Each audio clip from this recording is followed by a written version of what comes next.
Tem algumas frases que a dança, que o pessoal que dança, né, fala bastante, que é, por exemplo, a frase: quem dança é mais feliz, quem dança seus males espanta. Se a gente fosse falar de um contexto geral, a pessoa pode falar isso? Então seria uma verdade? Você acha que a dança tem esse poder de trazer uma felicidade para a pessoa?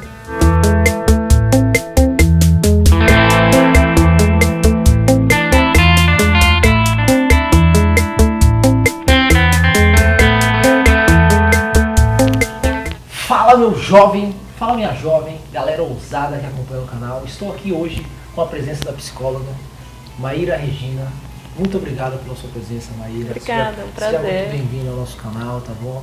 Aqui é tipo uma entrevista tipo de frente com o Gabi, ou mais você, entendeu? A gente dá uma entrevista aqui, um bate-papo com a psicóloga, uma pessoa que manja do assunto, para ajudar a gente, você que dança, você do mundo da dança, a entender os efeitos positivos da psicologia no meu corpo, no seu corpo, no corpo de todo mundo que dança. Maíra, vamos lá. Você está pronto para responder algumas perguntas, Maíra? Claro. Vamos lá então. Primeiro eu já esqueci, então é importante eu repetir aqui, tá? Graças a Deus. Vamos lá. Maíra, primeiramente, eu tô com uma colinha aqui que é importante a gente ver, né? Maíra, primeiramente, o que é a psicologia? O que seria essa psicologia? A importância dela assim para a humanidade, para as pessoas? Psicologia é uma ciência pautada no comportamento e cognição humana.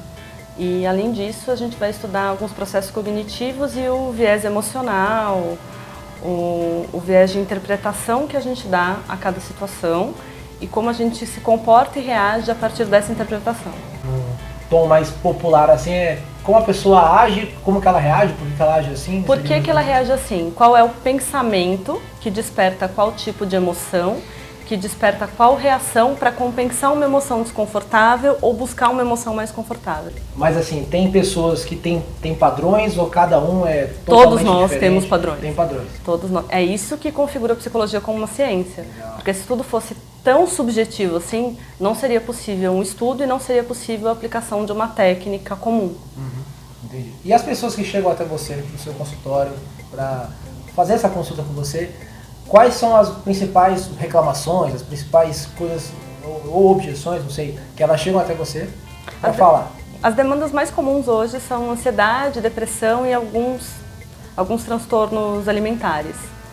Entendi. E quais deles você acha assim que, por exemplo, no caso da dança, a pessoa que dança, a dança mais pode colaborar positivamente para esse tipo de pessoa?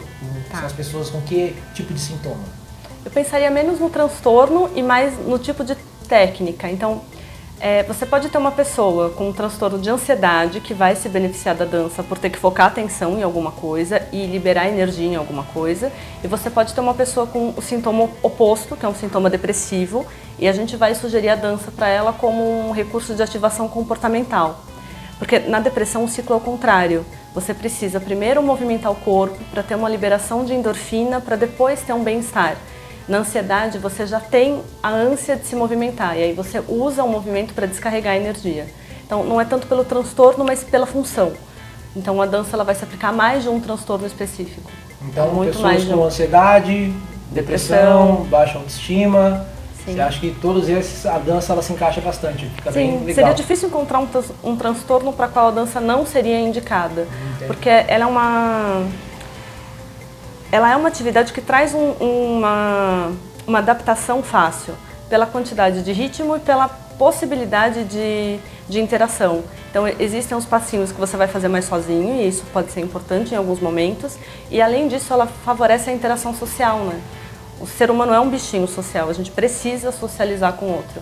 E a dança é uma estratégia, inclusive quando a gente tem uma questão mais intensa com timidez, com dificuldade de acessar o outro, de se comunicar com o outro, uma forma de linguagem é a linguagem corporal.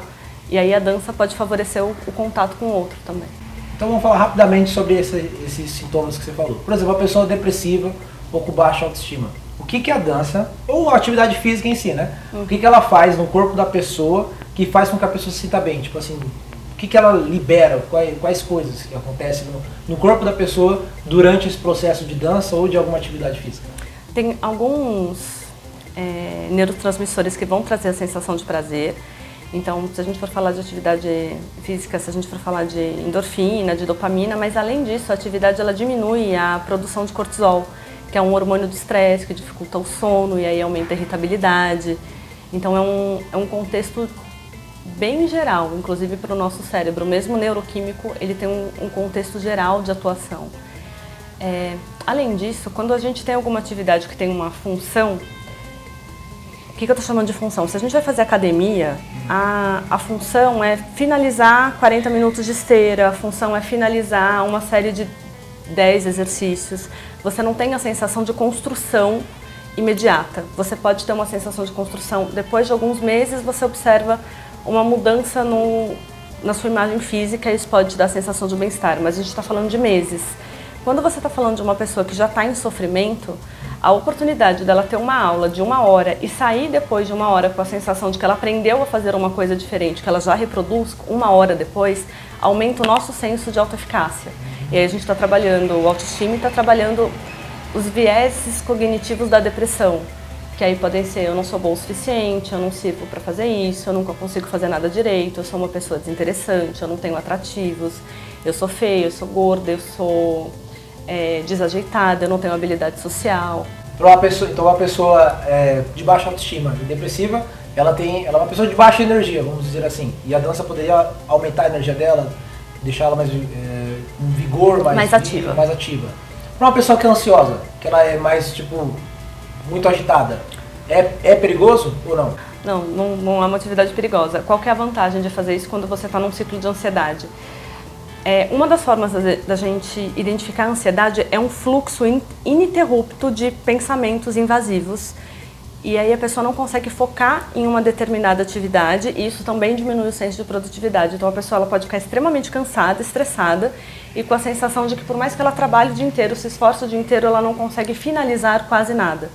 Quando você coloca ela numa atividade fechada, e atividade fechada é assim, não dá para você fazer outra coisa. Se você estiver numa aula de dança e você desconcentrar o tempo todo, você não finaliza o passo, você tem que ficar voltando. Isso vai ensinando o seu cérebro a concentrar no passo e ajuda o seu cérebro a voltar a autopercepção para o corpo, que é outra coisa que quebra o ciclo de ansiedade. A exceção do pânico, quando a gente está falando de ansiedade, o nosso pensamento costuma estar em algum momento futuro.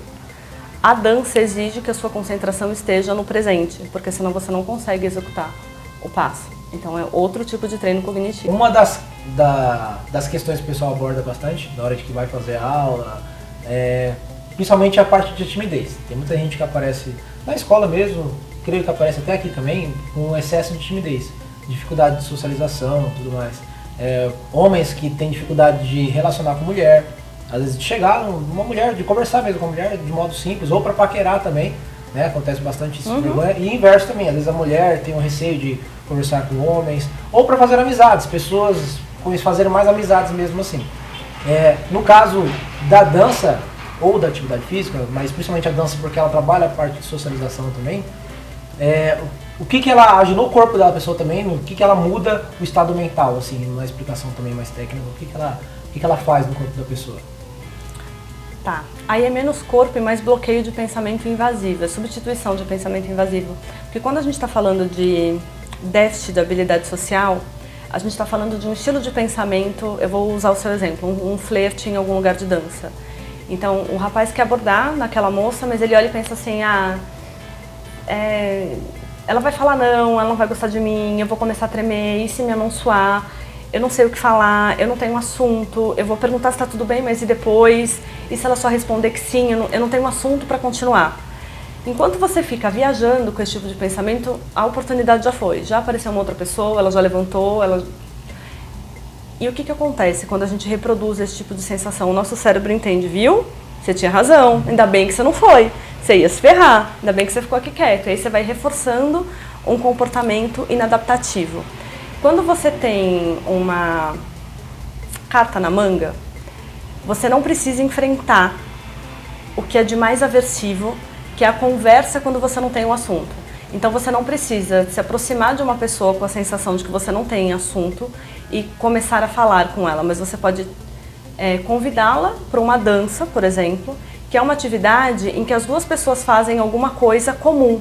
E isso já traz uma sensação de pertencimento. O ser humano precisa ter essa sensação de pertencimento. Depois de alguns passinhos que você começa a dar junto com outra pessoa, já favorece a sensação de intimidade e ansiedade baixa. O contato físico tende a diminuir a ansiedade, principalmente porque a gente consegue perceber o ritmo cardíaco um do outro. E isso reduz um pouco a ansiedade do casal. A partir daí a conversa consegue fluir um pouco mais fácil também. Legal. Mas no caso, tem pessoas que são tão tímidas e tão fechadas, têm um bloqueio tão grande, que ela não se permite nem chegar a, por exemplo, fazer uma aula de dança, ir numa escola, num estúdio, ou fazer qualquer outra atividade física. Porque a gente sabe que com a atividade física, conforme você explicou agora, vai trazer benefícios a ela. Só que tem alguma técnica, por exemplo, a pessoa que está assistindo em casa agora aqui, nossa entrevista. A pessoa, ela quer vencer essa timidez, quer vencer, se socializar mais, conhecer mais pessoas, só que ela está com esse bloqueio de tipo assim, eu não consigo nem ir a um estúdio, ir num consultório, nem nada do tipo, do medo de me expor. Tem alguma técnica que a pessoa pode fazer, ela está em casa, algum tipo de coisa que ela pode fazer para diminuir isso, ou para ela conseguir, pelo menos vencer essa barreira inicial?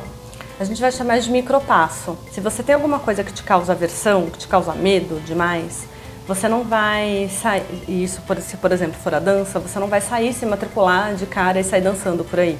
Isso é extremamente aversivo, então a gente tem que quebrar isso em micropassos. O que é micropassos? Putz, eu gostaria de dançar, mas eu tenho medo da exposição do outro. Ok, qual é o ambiente que eu me sinto menos exposta? Pra mim, isso é extremamente individual. Mas eu me sinto menos exposta se eu não tiver outras pessoas me olhando. Ok, eu consigo dançar sem ninguém me olhando? Consigo, eu posso pegar um vídeo na internet e ensaiar alguns passos. Nossa, eu consegui aprender algumas coisas, eu tô um pouco menos tensa. Será que agora eu consigo fazer uma aula individual? Tá. Será que agora eu consigo fazer uma aula com um parceiro, com uma parceira? Será que agora eu consigo dançar fora uma música? Eu peguei uma música e eu ensaiei ela pra caramba, eu já tô com a sensação de que ela tá super perfeitinha, eu já tenho um parceiro com quem eu já tenho uma comunicação assim, eu já sei todos os passinhos, a minha ansiedade diminuiu. Então esse será que não é um momento para eu ir para um lugar, e aí é individual também. Tem pessoas que vão se sentir mais à vontade em lugares menos cheios, porque tem menos gente olhando, e tem pessoas que vão se sentir mais à vontade em lugares super lotados, com a sensação de vai ter tanta gente aqui que eu vou passar despercebida. Então é super individual, mas então não tem uma técnica específica, a gente tem que construir a técnica junto com a pessoa. Mas para ter uma noção geral é assim, pega a tarefa que você quer e divide ela em micro passos. E começa de um por um, sem se preocupar com qual vai ser o último, começa com o primeiro. Então o primeiro é, eu gosto dessa música e eu quero aprender esse passo, e eu vou fazer isso sozinho com um vídeo no meu quarto. Ok, é assim que a gente começa mesmo. Legal, então muita gente em casa mais ou menos faz isso, né? Porque que nem a gente tem o nosso canal no YouTube, muita gente assiste o nosso vídeo lá. Então a pessoa pode começar, por exemplo, assistindo uma videoaula, treinando sozinha em casa. Perfeito. Seria o primeiro passo. Perfeito. Depois que ela criou uma certa confiança, ela pode chamar uma pessoa de confiança. Exato. E treina com a pessoa. Depois treina uma música, chama mais um amigo e aí vai progredindo passo a passo. Exatamente. Então, você aí de casa já faz isso, está fazendo isso? Comenta aqui embaixo que a gente quer saber. Se você está fazendo isso, se você está seguindo a técnica aqui da Maíra aqui, que vai te ajudar bastante aí, certo?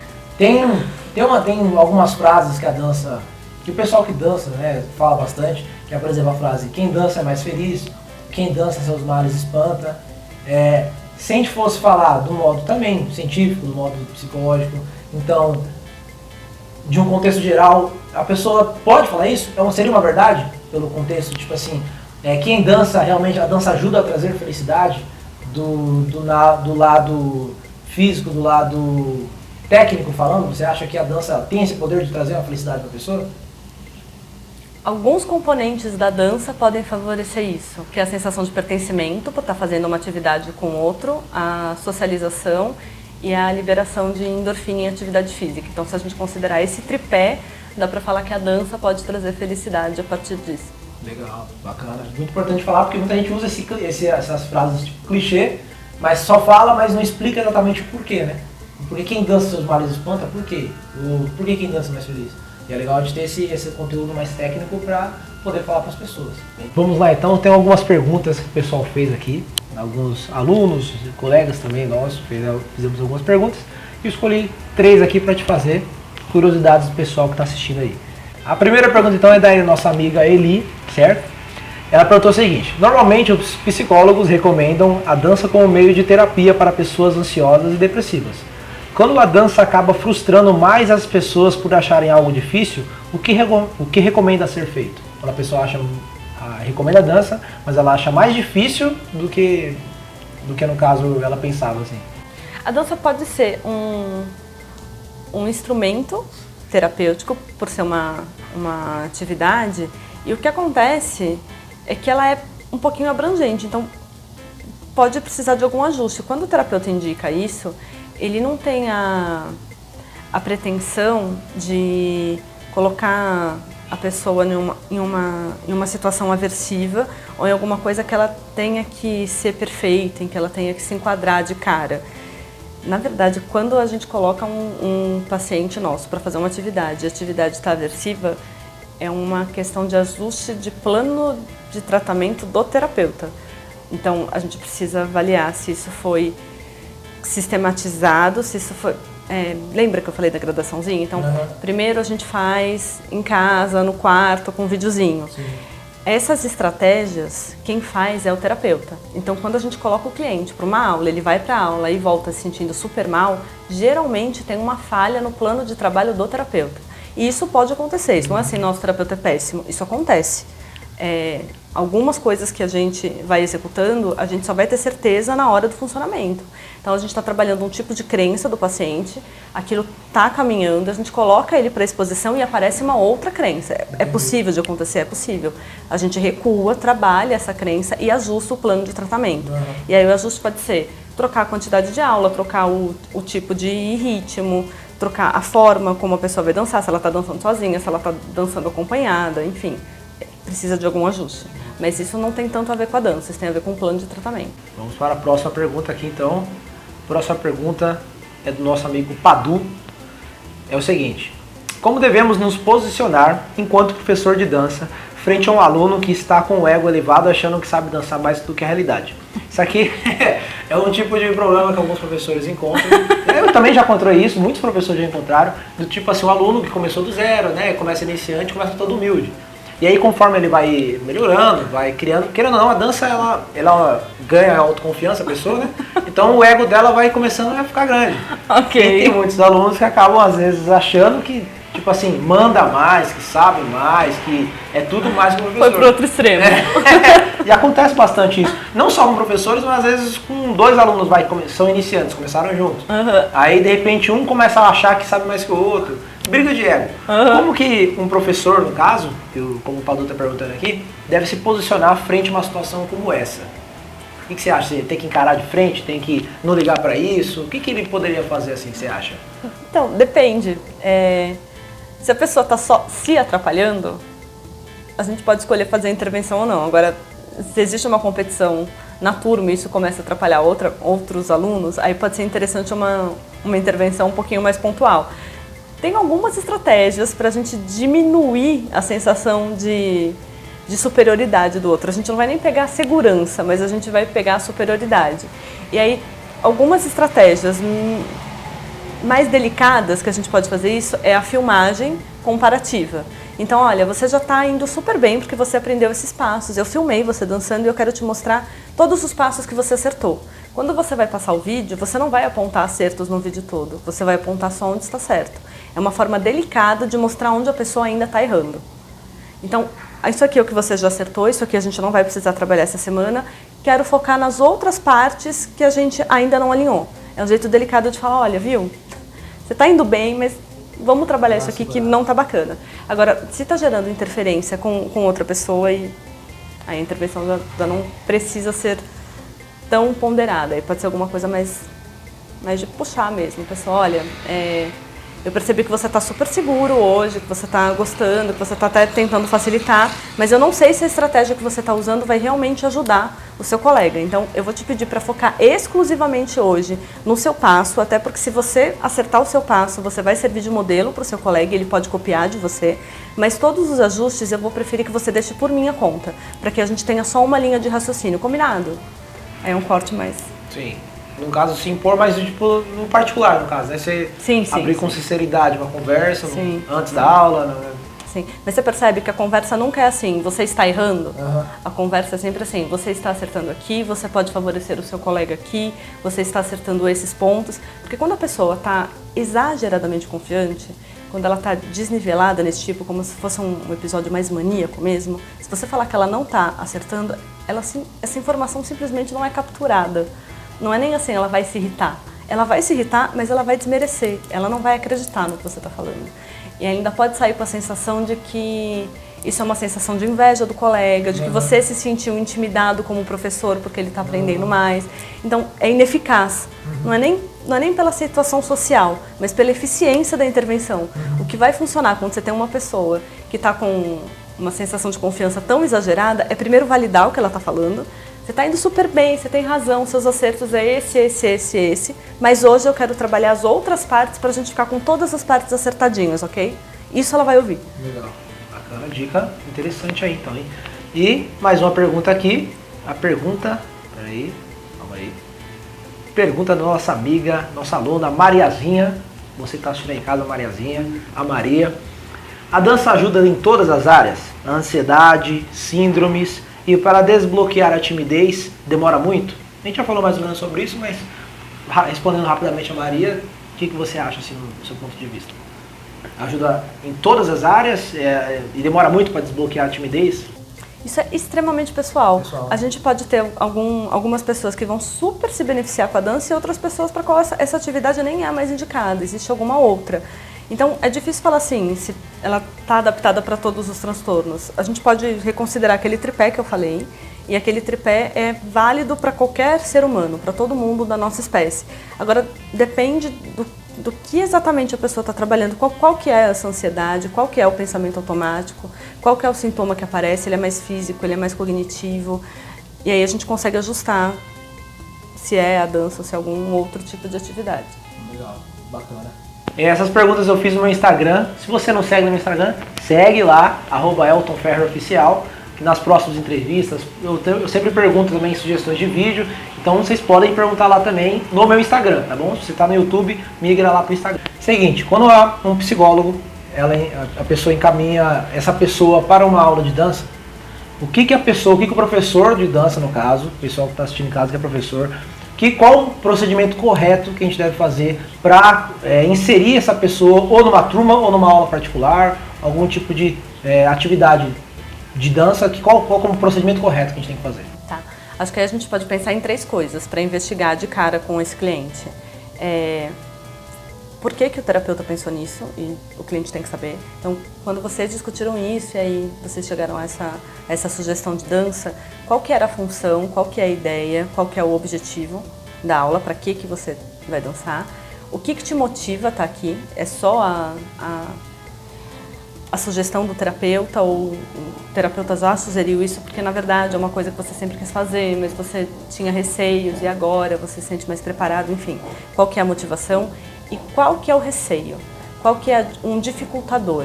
O que pode te atrapalhar? Isso é super importante de perguntar para a pessoa de cara. Então, qual é o objetivo? O que te mantém aqui? O que te motiva a estar aqui? E o que pode atrapalhar a sua estadia aqui? Porque daqui você tira um plano para essa pessoa. Então, uma pessoa que está lá, porque ela sempre quis dançar, mas ela sempre foi extremamente tímida, sempre se sentiu muito deslocada, muito desadaptada, e depois de algumas sessões de terapia, ela está num experimento para conhecer uma atividade que ela já tinha vontade de fazer. Você já tem um campo motivacional dela, que é a dança.